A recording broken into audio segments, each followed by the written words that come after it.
related to the election in November. Since that time, there have been a lot of information presented, and there's been a lot of those questions that have been answered, but I think it's imperative that we provide every opportunity for constituents and citizens from Baltimore County to, one, engage with us and engage with the Board of Elections to have their questions answered and have a clear picture of what November will look like. So with that, we're going to push forward. I'd like to throw it to my Vice Chair, Delegate Ben Brooks, for a quick welcome. Thank you, Mr. Chair. And as for the record, as the chair said, I'm Delegate Ben Brooks. Right now, we've got, what, 54 days, 7 hours, 57 minutes, and 5 seconds before the election. A few months ago, we had to caution our constituents about ingesting disinfectants. Now we got to caution them about double voting. Please don't attempt to test the system. It's the law. The AG will persecute you, period. So let's go forward. And I appreciate this Zoom meeting, and I think we're going to be providing valuable information to our constituents. Thanks, Mr. Chair. And I'd like to take an opportunity. This also came from a conversation with Delegate Lisa Belcastro, and just to give a quick background on some of that, if Lisa, would you mind making a few comments?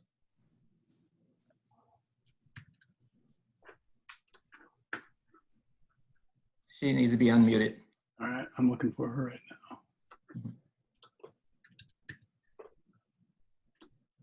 Go, just ask her to unmute. There we go. Thank you, Cole. I appreciate it. Thank you, Delegate Young, and thank you, Delegate Brooks, for your leadership of the Baltimore County delegation.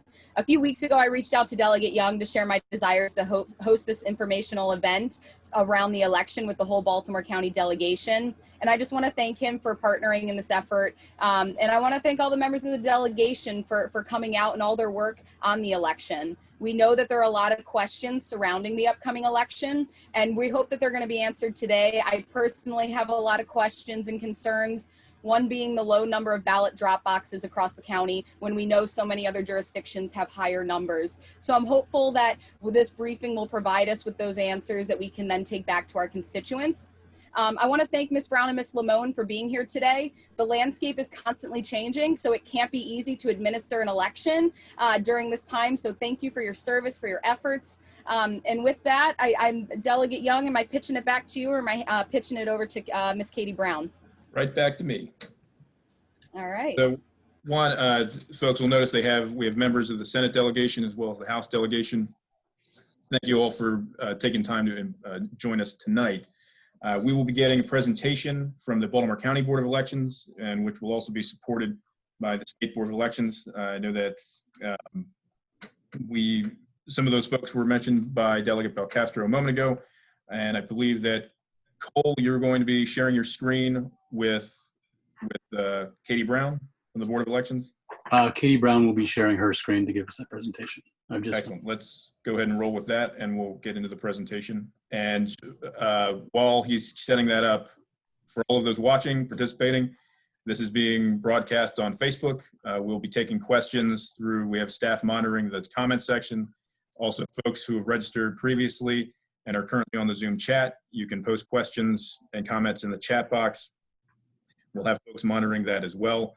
This is a format of a normal delegation briefing. So this will be information coming to the delegation, and we'll be taking member questions first. And since we welcome the public to participate and we want your questions, we'll be on your questions after the members have a chance to ask and clarify anything with the Board of Elections. If we're sticking to an hour, so we'll be finishing up at 6 o'clock. If your question didn't get addressed, maybe we didn't see it, but it didn't get answered, we will be posting the email address to the Baltimore County delegation so that we will be able to answer your question, and you can ask us directly that way so we can respond back after this briefing's over. So with that, Cole, are we ready to go? I believe so, yeah. We can turn it over to Katie Brown. Let's turn it over to Katie Brown. I am having a little bit of difficulty with the live stream at the moment, but hope to have that resolved here in the next couple minutes.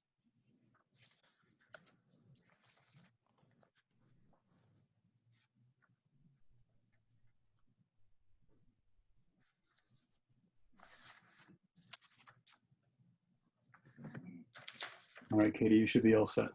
Okay, yes, I am unmuted. Hi, everyone. Thank you for let me have this opportunity to speak with everyone. Nikki Charlson, the Deputy Director from the State Board of Elections, was going to do the presentation, but if you want me to go on with it, I will do my best. Yep, Katie, that's fine. Is whoever, we just threw it to you because we were sharing the screen with it. So whoever's got the presentation up and is ready to roll. Sure, give me 1 second.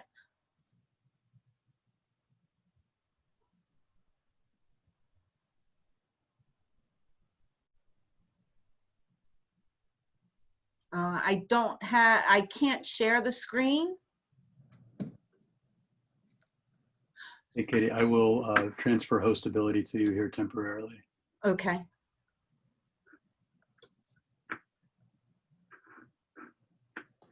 You should be good.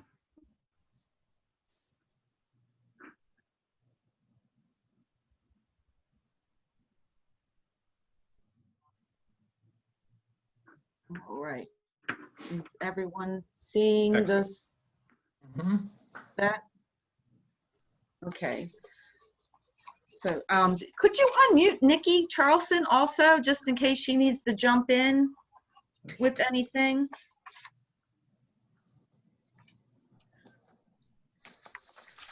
So this is just some key information to share with everyone. You need to register to vote, and the deadline for that is going to be October the 13th. You can do that in person or online at any time up until October the 13th, and in person during early voting or on election day. You need a Maryland driver's license or ID card to use the online system. You can also go to the website, Voter Services website, to check to make sure that you are registered and that everything is up to date, or make any changes if you need to up until that October 13th date. And that's especially important if you've moved to another county. You want to go out and check and make sure that you're current in that county. You can also request a ballot from this system, the online voter system, or you can submit the paper request that everyone was mailed. You also need your driver's license or a MVA ID card to use the online system. And the deadline to receive online application or a paper application is October the 20th. You could drop it in the mail on October 20th, would make it too late because it needs to be in our office by October the 20th. So you're best to do that now, and we're encouraging everyone to vote by mail and request that vote by mail ballot now.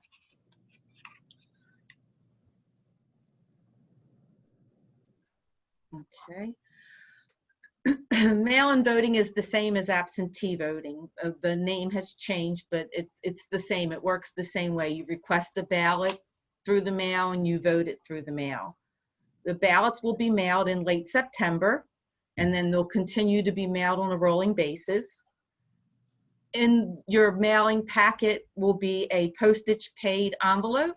So you'll vote your ballot and place it in there. No postage is necessary, and mail it back to us or drop it in any of the drop boxes. Now that we've talked about drop boxes, I can assure you that drop boxes have increased from the 13 to 43.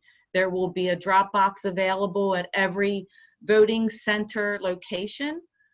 Initially, it will just be 13 boxes that will be available starting the first week of October, and they will be located at the 11 early voting sites, our office, and Hereford High School. And then the week prior to and of early voting, the remaining 30 drop boxes will be rolled out and available at all the other Election Day vote center locations. So eventually every vote center location will have a ballot drop box for people to drop their ballots off at if they wish not to use the postage paid envelope and the mail, USPS. The drop boxes will be under 24-hour security, manned security.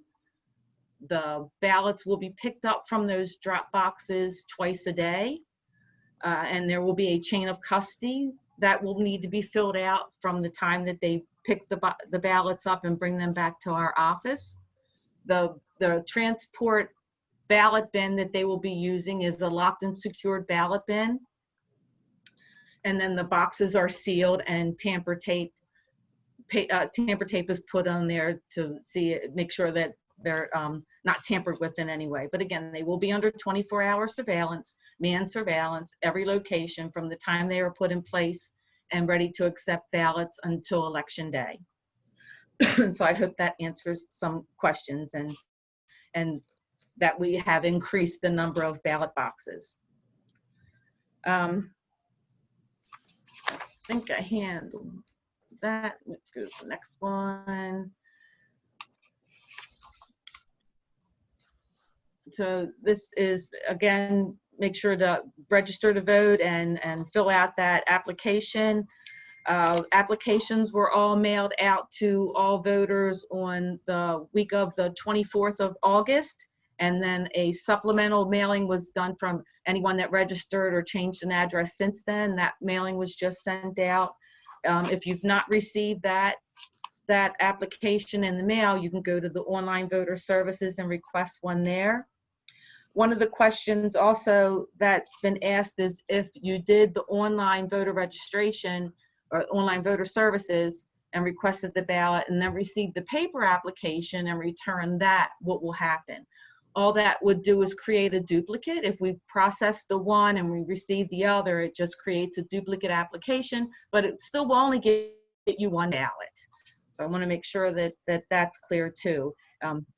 We may have received both ballot or applications, but you're still only going to get the one ballot. Once you request that ballot, you will be marked in the electronic poll books Election Day as doing a vote by mail ballot, which would trigger you being required to vote a provisional ballot at the polls on Election Day. So that would clear up thinking that you could vote twice, because you won't be able to then. You'll have to vote the provisional ballot. And if we've received your vote by mail ballot, and the provisional will be rejected. Ballots will start going out in the mail to voters late September, after September the 28th. The UOCAVA voters will go out, and then all the domestic voters mailings will go out. As soon as you receive it, vote it and get it back to us right away, either by USPS or through one of the ballot drop boxes. Make sure to leave 5 to 6 days for mailing, just to make sure that we do receive it in time. Again, when you receive your ballot, make sure to vote it, follow the directions on voting it correctly, filling in the oval next to the candidate of your choice. Place it in the envelope, in the ballot envelope, sign the oath on the back of the envelope. Don't make any other markings on the ballot itself. You don't sign the ballot, you just vote your choices and then seal it in there and get it back to us right away. Signing that oath is very important. And that was a big rejection reason the last time, was that people signed the ballot itself instead of the oath, or didn't sign the oath. If we receive a ballot back that an oath isn't signed, we are going to do our best to contact the voter and send them a copy of that oath along with a envelope, a postage paid envelope, to get them to sign it and get it back to us, because we want to make sure that every vote is counted. Even if we have to email it to them and they scan it in and email it back to us, we're going to make sure that we get that signature so that we can count every ballot that comes back through this office. But make sure to get it in the mail early.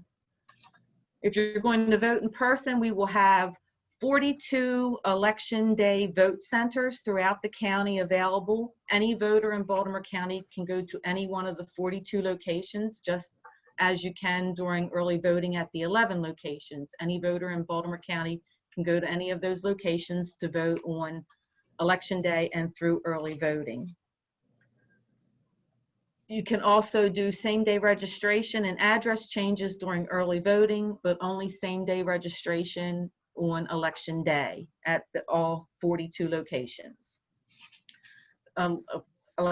Early voting is October 26th through November 2nd from 7 a.m. to 8 p.m. And then election day is November 3rd from 7 to 8 p.m.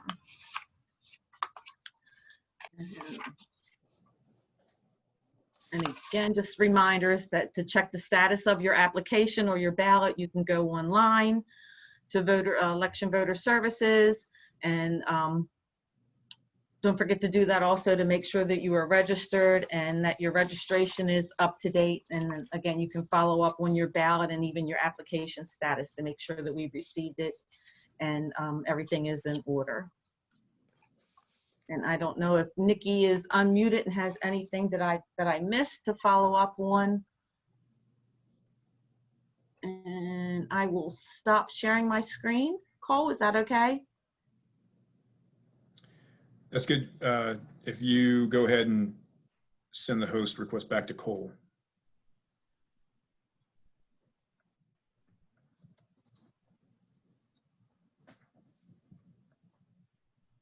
Tell me how to do that.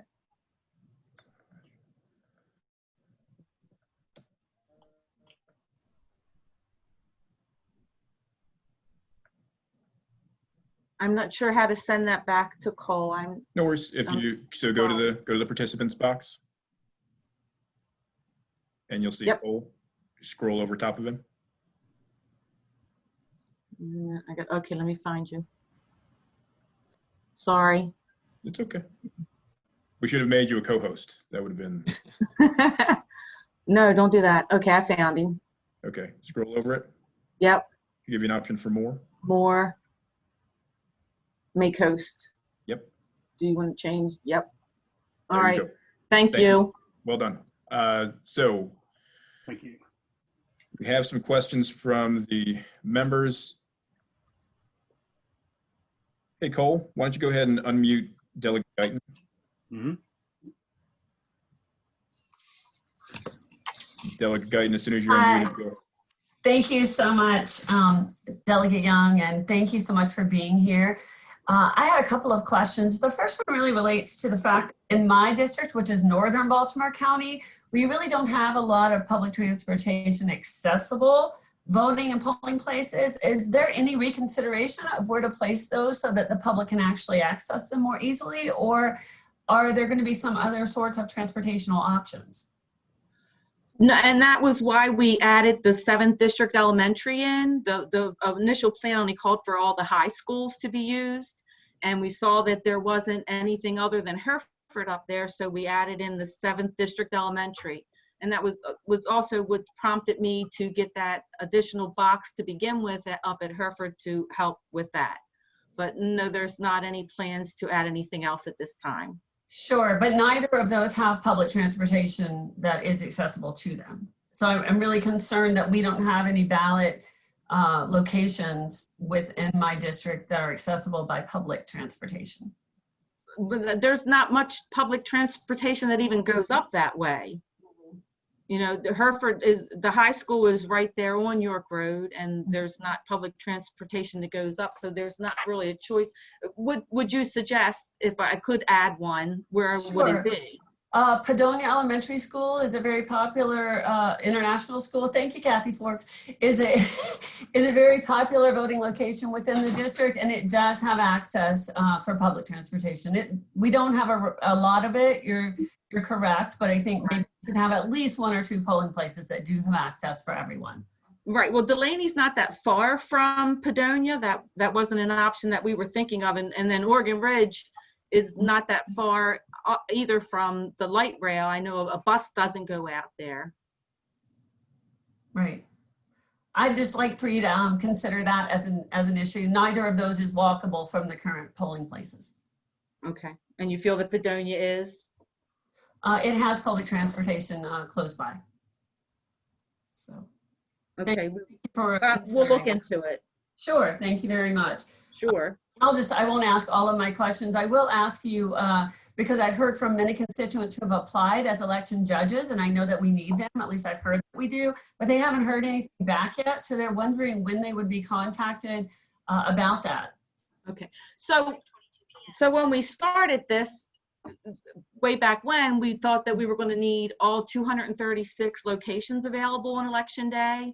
And then we were told then that we didn't need all of that. So yeah, if we needed all 236, I would have needed over 4,000 judges, and I only had about 2,000 on hand. Well, now that we have the fewer polling locations, I only needed about 1,500. So we pulled from our seasoned judges that were already on hand, and we have used quite a bit of the judges that did sign up to be, and we have a great reserve. So we have a good bench to work from if we need to put anybody into play. If we didn't get in touch or back with anyone, that doesn't mean that we don't have their name and they're not on the reserve list. We do. We have you, and we will reach out to you if needed. But right now we're good. We've got all of our spots filled. All right, thank you. That's great news, and thank you for being here. Sure. Thank you. Delegate Stein, you're up next. Cole, if you wouldn't mind unmuting Delegate Stein. Yep, no, I'm good. Thank you, Mr. Chairman, and thank you, Director Brown, for your presentation. My question is this. There's a constituent who is head of the Residents Association at an independent living facility. And since all the residents there are in their 80s and 90s, everyone's going to request a mail-in ballot. So he would like to be able to put them all together and take them at once to a drop box. The question is, will that create any problems? Will he get questions about why is he dropping off a bundle of mail-in ballots? So if you could answer that, that would be great. No, that shouldn't be a problem, and I'll defer to Nikki too. I know, and Linda, I know we've asked this question, and we were there are many churches and all that asked if they could, and I think that's a different situation there. But I don't see that it would be a problem if the director of the facility wanted to gather the residents' ballots and drop them off either here at this office or at one of the drop boxes. Thank you. Or if it's just the head of the resident association, so he's just one of the seniors who lives there, so he doesn't have any official status, but that would be okay for him to bring this group of ballots and drop them off? Yes. Okay, very good. Thank you. Delegate Ruth, you are up next. Cole, if you wouldn't mind unmuting. Oh, she's already muted. Go ahead, Delegate Ruth. Delegate Stein asked my question. Thank you. Excellent. Jessica, Delegate Feldmark, excuse me, you are next. Thank you, Mr. Chairman, and thank you for this presentation and taking the time. I think there's been a lot of confusion around this election, and the more clear information we can get out, the better. One point that I'm concerned about confusion is I believe on the website, we still have the polling place lookup feature, which includes polling places that will not be active in this election. And so given that folks can vote at any of the voting centers, I think it would be beneficial to, for the rest of this election cycle, take that down. I think it will create confusion.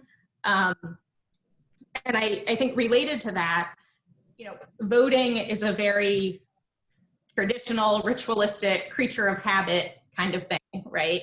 And so we'll have folks who, by force of habit, go to their normal local polling place. So what is the plan for signage, directions at all of those normal local polling places that won't be in use to get folks to the nearest election day voting center? Right. Well, first about the website. Yes, I have sent something over to the county. We don't maintain it here. The county maintains it. Okay. And I have sent something to them, and I know they're in the works to get that up there so that if somebody does go into where do I vote, find my polling place, whatever it's called, that it will show the 42, the 11 early voting, and the 31 election day sites with a message that that you can go to any of those sites to cast your ballot. So that is in the works, and I will follow up and make sure that that gets done like yesterday. And I'm sorry, your second question was? Having signage. So all those normal local polling places, if people just by force of habit go to their normal polling place, will there be clear signage at all of them directing them to the appropriate? We will be sending out a specimen ballot to all eligible voters, and in that will be the list of the 42 locations to let them know they will be the only locations available to vote. Will we get out to all of them to put signage up? I will try my best, but I can't promise that I'll get to all of them, all the 200 and some that we're not using before Election Day. Okay. All right. I do think if it's possible, that would be really helpful. So thank you. Yes, I agree. Thank you. All right, we have quite a few questions. Before, I know that some folks just got in. We first time doing this as a delegation. We'll figure out the hosting requirements next time. We had to pass off the host role to the presenter, which is why you came in late. So just wanted to make sure that this is also being recorded. It'll be up on YouTube. We'll post the link so you can watch the presentation. Don't feel that you can't ask questions. Feel free to ask them. We'll catch them in the comments. The next question is coming from Delegate Grammer. If he's not unmuted, Cole, could you go ahead and unmute him?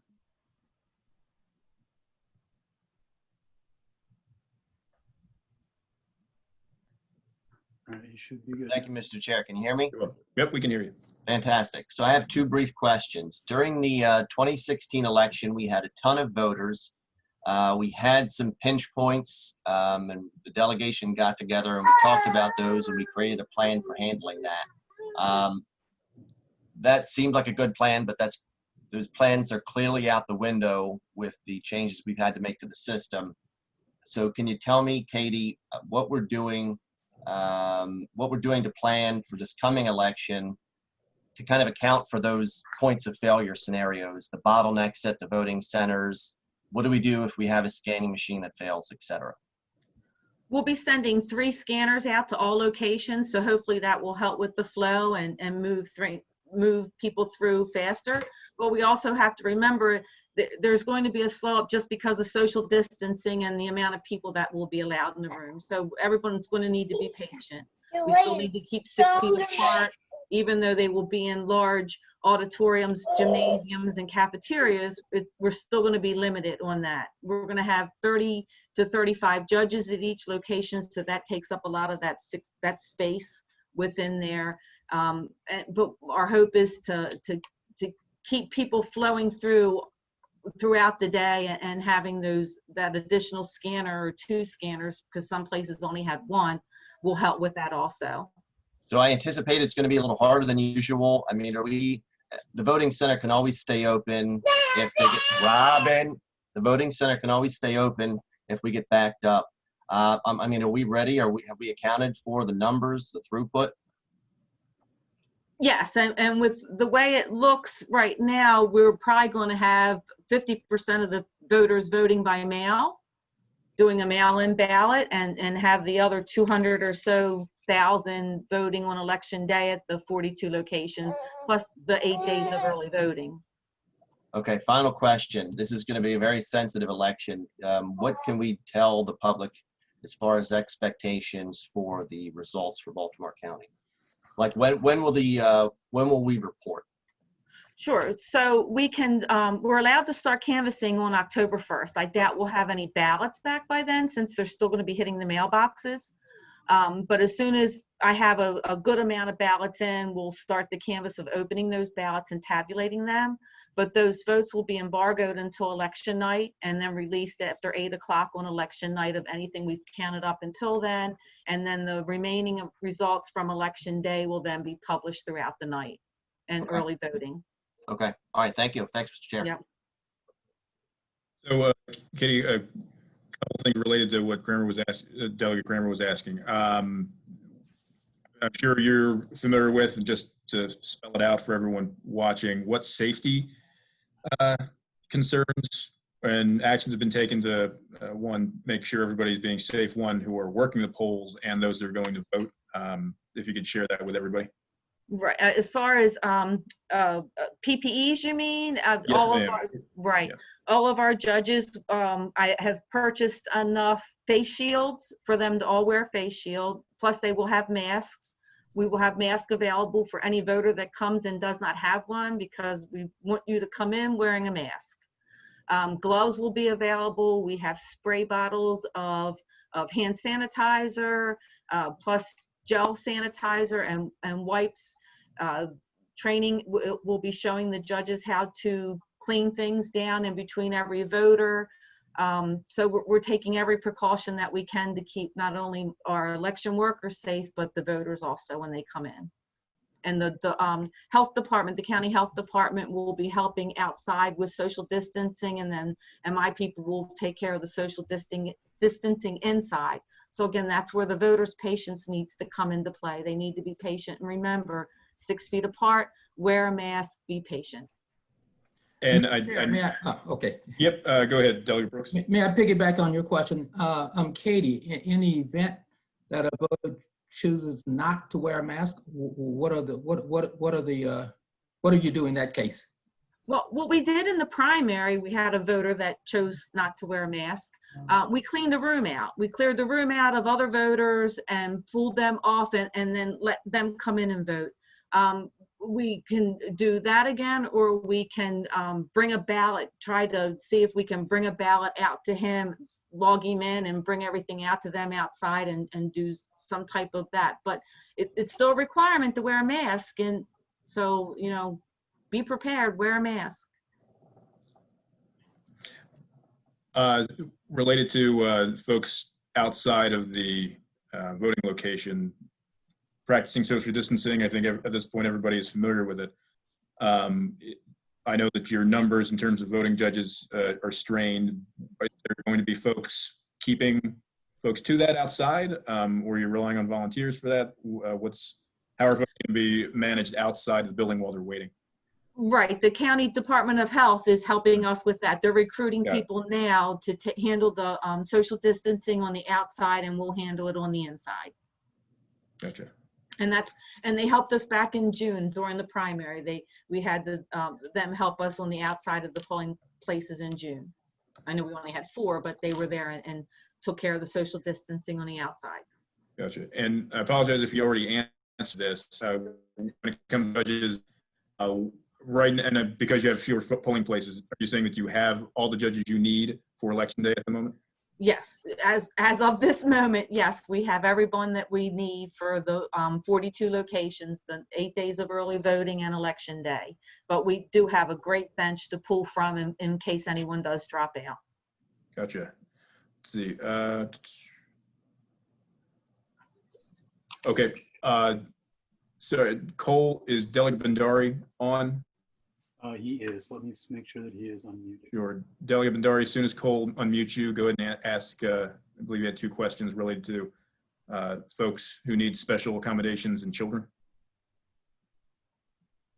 All right, I just asked him to unmute me. He should be able to. Okay, thank you. Thank you, Mr. Chair. Are children allowed to be in the polling places? That would be my first question. And another question is, are polling places accessible to disabled voters, all the polling places? Yes. Yes and yes. Thank you.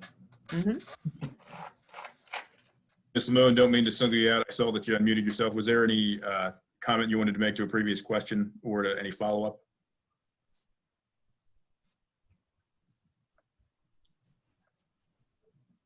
Sorry, that was for Ms. Lamone. I'm sorry, this is Linda. Did you ask me a question? Yeah, I'm sorry. I saw that you unmuted yourself. I just wanted to give you an opportunity if there was something you wanted to add to a previous question. I saw. No, I don't. I muted myself because I got an instruction to do so. So all good. Very obedient. I appreciate you listening to instructions where that came from. That's all right. So I'm gonna start. Sorry, another Delegate Brooks. Did you have another comment?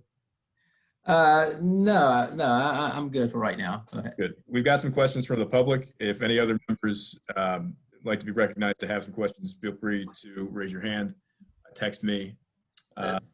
Madam Speaker has a question. Oh, goodness.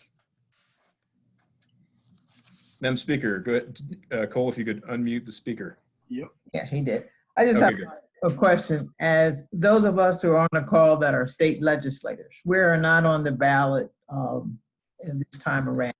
Is there anything in our respective district that we can be of assistance to any of the polling places, or, you know, in terms of the community or anything at all in our area? We're all over Baltimore County, so I just wanted to ask the question. You're asking me that? No, no, not at this time, but thank you for the offer. Okay. Gotcha. And Mr. Chairman, I do sir. have another question, if you will. Go ahead, Delegate. Okay, thank you. Katie, Yes. online ballots, people who would fill those out and send them in. Mhm. Now, do you have to convert that if the person, say, is out of the state? You have to convert that back to an original ballot and then file it? Or would you go through that process for us? Right, yes. So anyone that requests a mail-in ballot by email, so Yes. and they print the ballot from their home printer and they fill that out and return that to us, that needs to be recreated on a readable ballot, one that the scanner will read. So yeah, that does take a little bit longer, and we have quite a few of those already requested. So mail-in ballot, regular, receive it in the mail is the way to go. Right now, we're looking at about 12,000 web requested ballots that will need to be recreated onto a scannable ballot. And one question from the ones I received before this started was someone asked about people that are visually impaired. What help do we have for them? They can request a large print ballot, or if they go to the polls to vote on election day or during early voting, they can vote on our ballot marking device, which can magnify the choices, and also they can hear audio that might help them along to the screen. So there are accessible ways for people that are visually impaired. I see. Okay, thank you. Mm-hmm. The next, I've got questions from Delegate Belcastro, followed by Delegate Metzger. Both wouldn't mind unmuting them. Thank you, Ms. Brown and Ms. Lamone, for making yourselves available for this today. It's been very, very helpful. My question is, I've had a number of constituents reach out about accessibility of the mail-in ballot requests for individuals with disabilities. So really simply, if someone needs assistance with their mail-in voting application, who can they reach out to for assistance? They can call us. I actually have a lady that calls me every year, and I help her apply for it online because she just has no one to help her. And she has my number, and she calls me, so they can call here, and we'll be glad to help them request it online any way that we can. Thank you so much. I appreciate that. Sure. Delegate Metzger. Yes, thank you. I'm sorry it took me so long to get on, but I couldn't get tuned in here today. Couldn't get tuned in. The question I had from can you hear me, by the way? Yes, sir. I had a constituent call today, and good afternoon, everybody. The question was that they have requested an absentee ballot back for the primary, never got that, and then applied again for absentee ballot. They never got the process in the mail, and they still haven't got the absentee ballot. The question is, how is she going to get the absentee ballot? She's made phone calls, she's been online, and hasn't got a thing. So can you clear that up?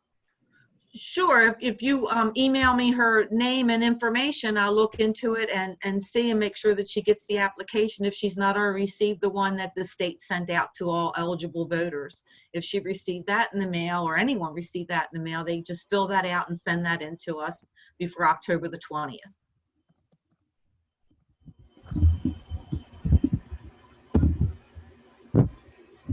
Metzger, is that Metzger? That helps. Okay. Okay. Didn't hear a thing. All right.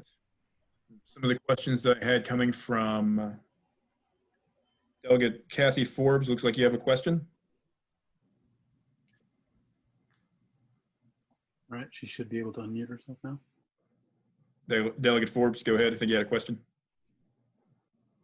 Thank you so much, Katie Brown, and thank you, Ms. Lamone, for this great presentation. My concern is with the new Towson University early voting site. The former site was on York Road and was accessible to the bus, and the new one is more than like a 10 to 15 minute walk from a bus stop. And there are no early voting sites between there at the city-county line and North County on the York Road corridor. So I would second Delegate Guyton's request to have something done at Padonia Elementary School, or there's also a PAL Center right attached to Padonia Elementary School, and that is right on the York Road corridor and in a very congested area where people could walk to it too. So you could get there by bus or walking. So I'd like you to consider that. Thank you. I will take that under consideration. And if we do go with the plan and put that as an election day, it would only be for election day site. I don't know if I would be able to get a ballot box for that location at this late of a notice. So it might be one less place without a ballot drop box. Thank you. Mm-hmm. So I know we've got a lot of questions, one from the form that folks filled out to register, and as well as the comments related to accessibility for disabled folks. Generally, I mean, obviously hearing from them, they know that that some of these locations aren't accessible. As this goes on, as we get close to the election, I'm gonna put out there to everyone listening, if you can please let us know, contact the delegation, let us know what locations are of a concern that you know are not accessible, so that we can get those locations and those concerns sent directly to the state board and the county board. Because right now, as far as I can tell, and as far as the board understands, accessible, please let us know if that does not seem to be the case from your experience as someone that has to access that location. So please let us know, and we'll keep this conversation going after the town hall and leading up to the election. One question that I think was pretty good, somebody was asking about, is there an ability to watch the canvass happen online or virtually? So I'm working on that now, making, my plan is to shift things around, move what happened in one room last time into the larger room so that I can accommodate in-person viewing and keep that 6 feet social distancing. And whether I do that or not, I will still live stream it. So yes, live streaming will happen even if I allow in person. I still want to keep that. I just think that was a great plan, and keep that open so that people can see what's going on. Good. All right, I'm going through some of these questions that have been answered. So I don't want to. Sure, I was looking at my list too, and Canvas was one of the things people were asking about, and I think I hit on that it won't start till after the 1st. Someone asked about certification. When will that happen? Hopefully by the 11/13 deadline, if not soon after that. Mm-hmm. Someone was asking about requesting online or emailing ballots. I'm asking so that the question can be answered. Is there a way, if they're requesting online or receiving a ballot online, can they mail it in or put it in a drop box from there?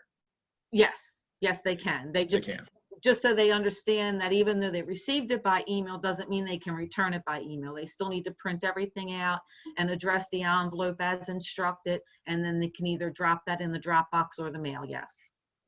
Gotcha. I know that we addressed a little bit earlier some folks who had been asking to volunteer or applied as judges, didn't hear anything back. And the answer to that was that now that you have fewer locations, you didn't need as many judges or volunteers, correct? Correct. And right now at this moment, we are full. We have everyone that we need, but we do have that great reserve in case we need to put anybody else in place. Mm-hmm.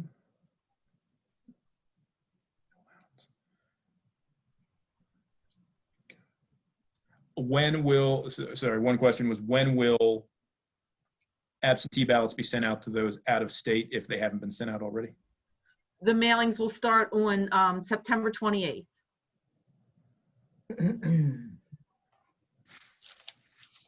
Obviously concerns about drop boxes.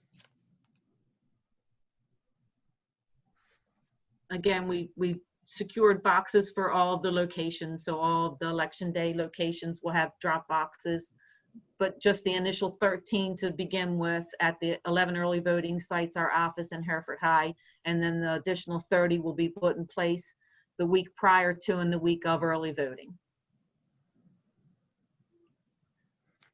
Some folks are asking about ballot box security, one on election day and of drop boxes.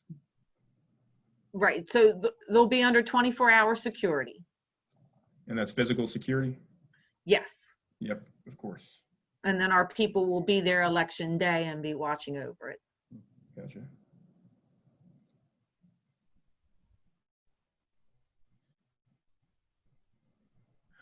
Can you,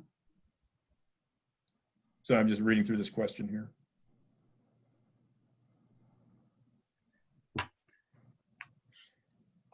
Can you clarify for everyone, and I think you've done this already, but just want to make sure that the question's answered clearly. On election day, under the circumstances, anyone in Baltimore County will be able to vote in person wherever they enter. Correct, yes. Any Baltimore County voter can vote at any of the 42 locations, yes. Just Gotcha. like early voting, any Baltimore County voter can vote at any of the 11 early voting sites, and the same will happen at the 42 vote centers on election day. Gotcha. And so for those who haven't participated in early voting, they'll walk in, they'll say where they're from, and they'll be given or handed a ballot for their particular area. Correct. We have 236 different ballot styles in Baltimore County. Wow. Yep. One for each precinct. Yes, ma'am. It's going to be a handful. Yes, it is. So there were some questions about, I know we asked one about canvassing and watching it virtually. I found this out because it was a close election when I won. Could you kind of walk folks through what that looks like, especially in selection, the absentee, provisional, military ballots? What does that counting look like? No different than it did back when we were in Bloomsbury and you were there looking over our shoulders. No, I know, but for everybody else, if you could explain to them. Right. I didn't realize it was going to take 2 weeks. Right. So no, we will have in-person viewing of the canvas, but we'll keep with the social distancing. We'll have tables of people opening the ballots, removing them from the oath envelope after they've checked them. Well, we pre-check them to make sure they are signed, and we'll know they're timely because they'll be done before the election day is when we'll be opening them. So of course they'll be timely, but they'll be removed from their envelope and flattened out so that they can be tabulated in one of the scanners or one of our larger scanner, the 850. And those folks that are going to be opening them, it's a Democrat and a Republican? They will be of different parties throughout the room. Yes. Yes. Yeah. Gotcha. So, and that's where those people that are opening them are sitting together, going through and both confirming. No, they won't. It will only be one person opening the envelope, and maybe Nikki or Linda want to talk on that, of the emergency regulations that have been put through to allow us to use one person to open the ballots as we did in June, with being able to open it up to the public for viewing. So no, it will only be one person, but there will be different parties within the room, and I will have my team there looking over, which will also be of opposite parties. And that process, you think, will be the same timeline, 2 weeks, 2-3 weeks after the election with the... Well, we're able to open them before then. That's Hopefully right, we'll get a great bulk of that done beforehand so that we were able to make that 11/13 certification deadline. Understood. There's a comment from Delegate Ebersol. If you Cole would unmute, or if you can unmute yourself. Should be good to go. Thank you, Mr. Chair. Two things. There was a question earlier, and I don't know if this was stressed or not, about taking a bulk number of votes to a drop box from, say, a senior community. The only thing you need to stress, the only thing that needs to be done, I think, Katie, you'd back me on this, is that they need to be sealed and signed when they are carried. Then there's no doubt about them at that point. From that point forward, we do a little election stuff in ways and means. The other one is the canvassing. People say, well, if you're canvassing early, how do you know results won't be released? That's because people who are canvassing sign an oath. That is a legal oath. If they were to talk about results, they would be perjuring themselves and actually be subject to prosecution. And therefore, they are on the point for making sure they don't release results. The last thing is, I want to give Ms. Brown credit. She lets me know that if people drop a ballot in a box in a wrong county, every effort is made to return that ballot to the correct county to be counted. So if one of our voters put in a Harford County mailbox or Howard County mailbox or Carroll County mailbox, a drop box, excuse me, they would make every effort to make sure and we do the same for the other counties. There's no effort to suppress voting in that respect, and I really honor that. Yeah, thank you. Yes, If that I said happens. anything that's wrong, I'd like you to correct me. I'm kind of just double checking that I'm on point with that. No, I don't even see the votes. When we're finished for the day and we run the report as to how many we've done for that day, I don't even see the report. It stays within the room. All I need is how many did we do that day. If we started with 2,000, I want to make sure we did 2,000, and whatever the rejects or whatever, it all adds up to whatever I sent in that room to be done. So I don't even see the votes. Nobody sees them until they're released on election day. Yeah, we've had many people, especially at the Martins. We had a lot of city ballots dropped in our Martins thing. I would have someone take them daily, or the city would come here and pick them up because they would get some of our ballots and we would hand off to each other. I have somebody that lived in Anne Arundel County. On his way home, he would stop at the Anne Arundel County Board of Election drop box and place the ballots that we received from them in there for the day. And same with Hartford and the other jurisdictions. So You picked the two jurisdictions I overlooked, and thank you out as right. well. But if it and Howard also, we had some Howard County ballots, and we hand delivered them to them or placed them in the mail to them. But we make sure that we want every vote to count. So we make sure it gets to where it needs to be and on time. So thank you for your efforts, and thank you for being here this evening. Sure. Thank you. So we've got about 5 minutes left. We're going to push through these last couple. And again, keep them coming if you have them. We'll make sure we post the email address to the delegation. A clarification from earlier,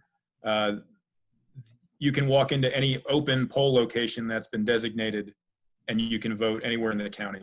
But a closed location, your normal polling location, if it's closed, you can't vote there and there will not be a drop box necessarily, correct?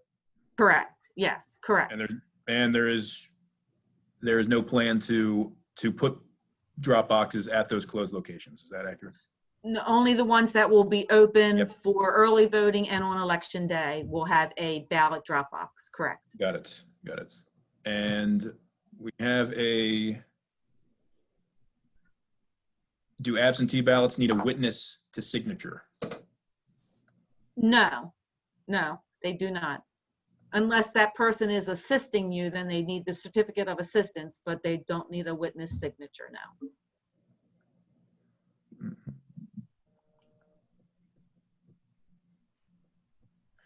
I have a question from Senator Hedelman. If you would unmute, go ahead and unmute. Cole. She should be good.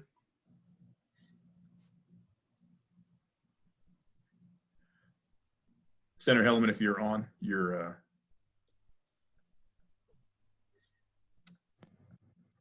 Yeah, not sure if she's no worries. Jump in when you're ready. I want to make sure that there is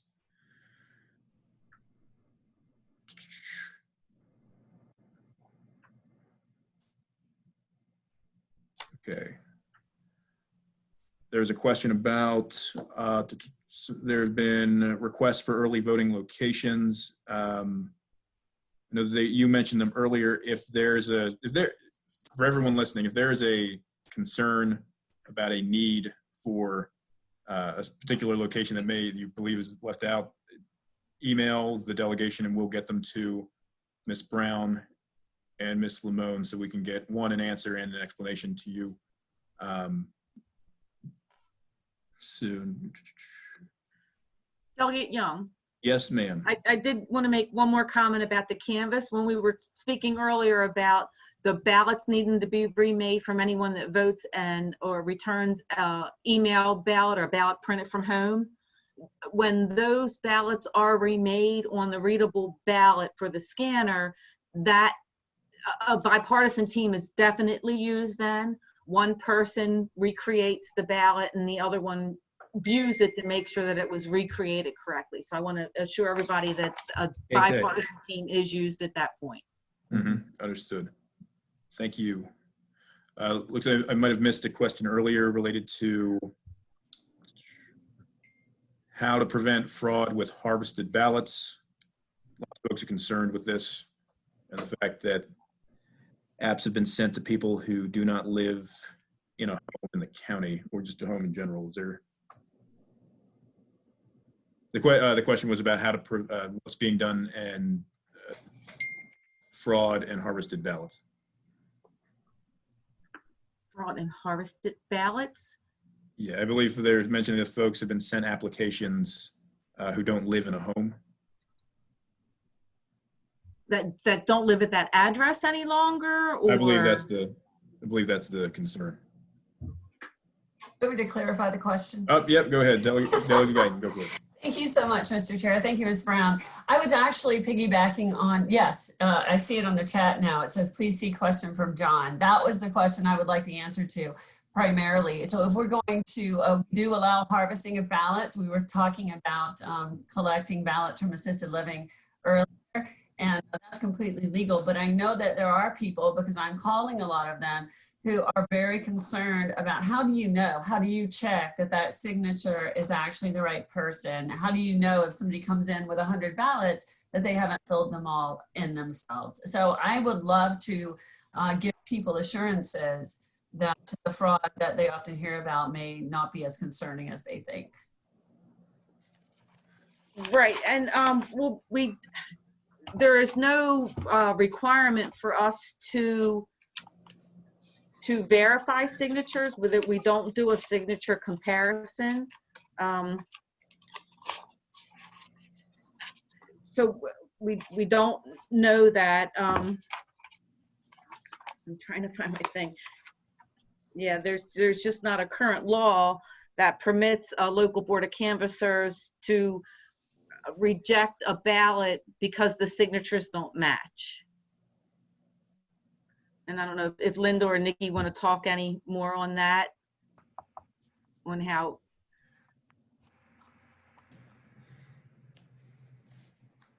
Cole, could you unmute Nikki Charlson?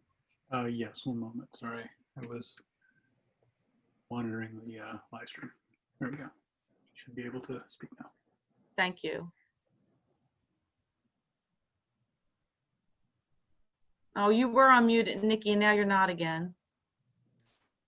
There. Sorry, Nikki Charlson from the State Board of Elections. Thank you for the good question. So a couple things going on. So with the fact that you have to request a mail-in ballot, that means that people are expecting to receive it either electronically as they requested it or by mail. And so since a voter has to ask for it, they're likely to be looking for it. And if they don't receive it, they will reach out to either our office or Katie's office and ask for a replacement ballot. And what that process does is that voids the first ballot. So if that ballot were to come back, Katie's team, when they're receiving it, would get an alert saying, wait a minute, we've already received a ballot, or this tracking number has been voided. So there are processes in place to void ballots when a replacement is issued. And so that's driven by the fact that we have to ask for one rather than it being mailed to us. The local and state election officials work really hard to keep addresses up to date. And it's something that they spend and we spend hours doing. But we have a very mobile society. And so we ask that voters, if they receive something in the mail that doesn't belong to someone in their house, to return to sender. That's an important process for us to keep our list clean. We work with a national consortium to do that, but we also ask voters to help us do that by returning things to senders, and that starts a process where we can remove the voters from the list. So it's a multiple approach, but I think because we have to ask for ballots, people are looking for them. And if they don't get one, they are not shy about calling. Thank you so much. So we are at 6. There was just one last question that I wanted to get in for, and maybe you can enlighten everyone who's paying attention or watching. The process for identifying the number of early vote sites and locations, if you could give us a version of how that went, because I know that some folks are saying that, well, some areas could have had more, but they don't.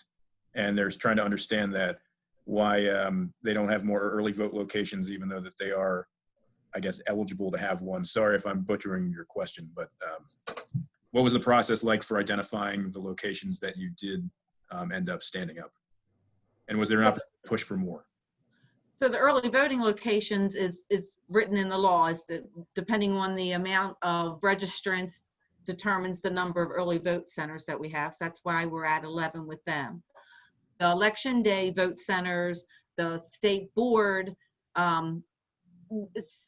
put through that we were to use all of the high schools in every county, at every every local election board was to use all of their high schools.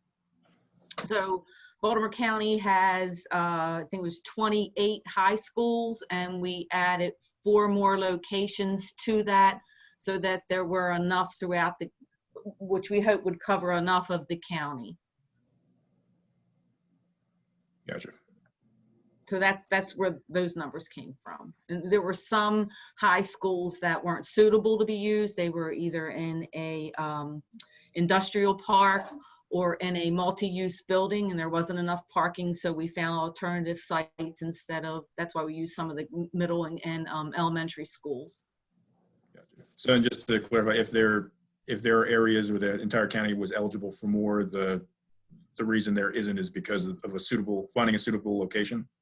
Right, yes. Okay, understood. I want to thank you for participating tonight, giving the delegation a chance to ask questions, members of the public to ask questions. I want to make sure that everyone that was able to participate tonight, we've posted in the comments the email address to the delegation. We will also be posting the email address to the delegation on Facebook, and anyone that registered to participate who actually has access to the Zoom now will send an email with the address to the delegation. So if there was a question that you asked wasn't answered appropriately, or something that we missed, please send it our way. We will get an answer for you and clarification. With that, everyone, stay well. Thank you again for joining us. Look forward to doing these again, and don't forget to vote. Mr. Chairman, may I say something final? Yes, sir. Go ahead, Delegate Brooks. If you will. Yeah, Katie, I want to tell you that I think the VBM of the Texan is an appealing addition to the process. You know, I went on, I requested my ballot through text, you know, and it's 11 questions I think I had to answer, but I think it really adds to the overall effect of voting. So I think it's good. Thanks for that. No worries. Thank you, everyone.